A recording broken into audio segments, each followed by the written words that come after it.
Hi, hello everybody. Welcome to our channel Monsters. ఈ రోజు review of the movie Mahi V Raghav గారి direction లో జీవా గారి లీడ్ యాక్టర్ గా చాలా మంది ఈగర్ గా వెయిట్ చేస్తున్న సినిమా యాత్ర 2. మరి ఆ సినిమా రివ్యూ అయితే నేను చాలా షార్ట్ అండ్ స్వీట్ గా మీకైతే అర్థమయ్యేలా చెప్పబోతున్నాను. మరి సినిమా చూసిన తర్వాత నాకైతే ఏమనిపించిందంటే ఇట్స్ అంటే మనం ఎప్పుడు కూడా ఈ సినిమాను ఒక పొలిటికల్ బ్యాక్ డ్రాప్ జానర్ లో అయితే చూడకండి. అంటే ఒక పార్టీ కోణంగా ఒక పొలిటికల్ కోణంగా చూస్తే డెఫినెట్లీ సినిమా మొత్తం కూడా ఒక పార్టీకే బాగా ఫేవర్గా ఉన్నట్టు మనకు అనిపిస్తూ ఉంటుంది.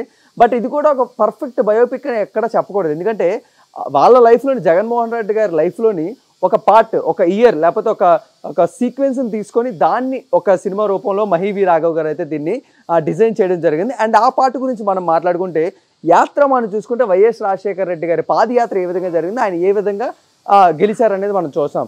అండ్ అలాగే యాత్ర 2లో వచ్చేస్తే వైఎస్ రాజశేఖర రెడ్డి గారు రెండోసారి గెలిచిన తర్వాత మరి అక్కడ అంటే రెండోసారి గెలిచిన తర్వాత ఒక చిన్న పార్ట్ అండ్ ఆ తర్వాత ఆయన చనిపోవడం అండ్ అక్కడి నుంచి వైఎస్ జగన్మోహన్ రెడ్డి గారి పొలిటికల్ ఎంట్రీ ఏ విధంగా జరిగింది, మళ్ళీ ఆయన ఏ విధంగా గెలిచారు అనేది చూపించడం జరిగింది.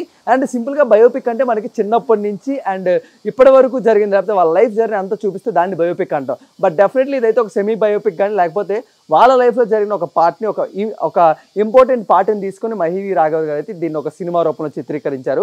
అండ్ సినిమా కూడా చూస్తుంటే చాలా చక్కగా ఎవరిని కించపరచకుండా అంటే ఆపోజిషన్ లీడర్స్ని కానీ లేకపోతే డిఫరెంట్ క్యారెక్టర్స్ని కానీ ఎవరిని కూడా కించపరచకుండా అందరికీ కూడా ఎలివేషన్స్ ఇస్తూ అందరూ కూడా ఎంత స్ట్రాంగ్ వాళ్ళ జోనర్లోని వాళ్ళు పార్టీ పరంగా కానీ లేకపోతే వాళ్ళకున్న ఎక్స్పీరియన్స్ పరంగా కానీ పొలిటికల్గా వాళ్ళంతా ఎంత స్ట్రాంగ్ వీళ్ళు ఎంత స్ట్రాంగ్ అనేది అయితే మహి వి రాఘవ్ గారు చాలా బాగా డిజైన్ చేశారు. బట్ డెఫినెట్లీ కాంగ్రెస్ పార్టీ నుంచి చూసుకుంటే వాళ్ళని కొంచెం విలన్ సైడ్గా వాడుకోవడం జరిగింది, యాంటోగనిస్ట్గా ఆ పార్టీని వాడుకోవడం జరిగింది. అండ్ ఇంకొక విషయం ఏంటంటే ఈ సినిమాలోని మనకు తెలిసినవి చాలా ఇన్సిడెంట్స్ అంటే పబ్లిక్లో జరిగిన చాలా ఇన్సిడెంట్స్ మనకు కనబడిన 4 గోడల మధ్యన జరిగిన చాలా ఇన్సిడెంట్స్ అన్నీ కూడా యాత్ర 2లో చూస్తాం కూడా.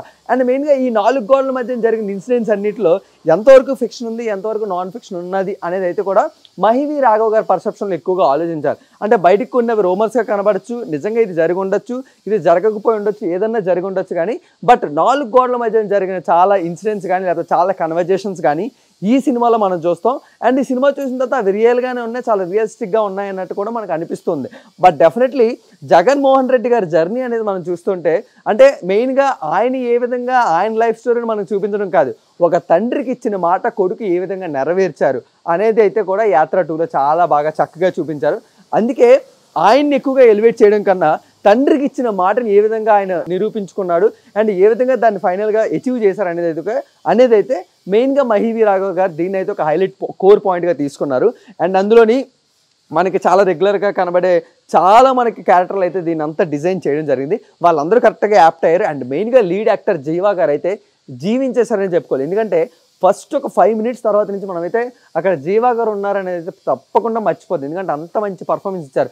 వెదర్ ఇట్ ఈస్ ఆ మేనరిజమ్స్లో కానీ లేకపోతే ఆయన ఏ విధంగా బిహేవ్ చేస్తారనేది కానీ లేకపోతే ఆయన ఏ విధంగా మాట్లాడతారు అనేది కానీ సో ఇదంతా కూడా జీవా గారు చాలా బాగా చేశారు. అండ్ సినిమాలో ఎమోషనల్ సీన్స్ కూడా చాలా చక్కగా బ్లెండ్ చేసి మన ఆడియన్స్కి చాలా చక్కగా కనెక్ట్ అయ్యేటట్టయితే మనకి అంటే డెఫినెట్లీ సినిమా చూసిన తర్వాత అంటే ఒక పార్టీలకు అతీతంగా మనం చూసుకుంటే మాత్రం సినిమా మాత్రం ఒక చక్కటి ఎమోషనల్ జర్నీ. అండ్ ఆ జర్నీ ఎలాంటిదంటే అంటే ఫాదర్కి ఇచ్చిన మాటను కొడుకు ఏ విధంగా నిరూపించుకున్నారు అనేది అయితే సినిమా స్టోరీ మొత్తాన్ని డ్రివెన్ చేసి దాన్ని ఒక పొలిటికల్ బ్యాక్డ్రాప్లో తీసుకున్నారు. కాబట్టి డెఫినెట్లీ కొన్ని పార్టీలకి ఇది నచ్చచ్చు, కొంతమంది పార్టీలకి ఇది నచ్చకపోవచ్చు, కొంతమందికి ఇది ఫేవర్గా ఉన్నదని అనిపించవచ్చు.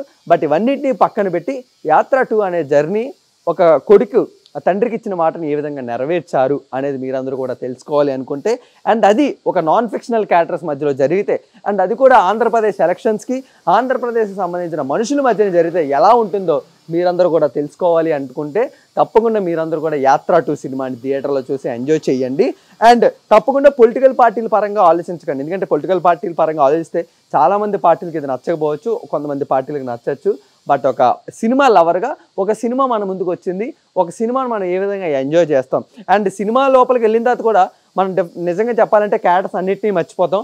ఒక రెగ్యులర్ స్టోరీని ఎలా చూస్తాం, ఒక ఫాదర్స్ అని బాండ్ అనేది అంటే అవి నిజంగా నాన్ ఫిక్షనల్ క్యారెక్టర్స్ మన మధ్యనే ఉన్నాయి అని మనకి ఎప్పుడు గుర్తొస్తూ ఉంటుందంటే ఎవ్రీ 5 మినిట్స్కి 10 మినిట్స్కి పబ్లిక్లో జరిగిన ఒక ఇన్సిడెంట్ తీసుకొచ్చినప్పుడు ఓకే ఇది ఒక బయోపిక్ లేకపోతే ఇది ఒక పొలిటికల్ పార్టీకి సంబంధించిన ఒక పర్సన్ది తీసుకొని వచ్చారు అని మనకైతే అనిపిస్తుంది కానీ బట్ డెఫినెట్లీ ఫైనల్గా చూసుకుంటే ఒక ఎమోషనల్ రోలర్ కోస్టర్ రైడ్ని అయితే యాత్ర 2 ద్వారా మనం అందరం చూడొచ్చు.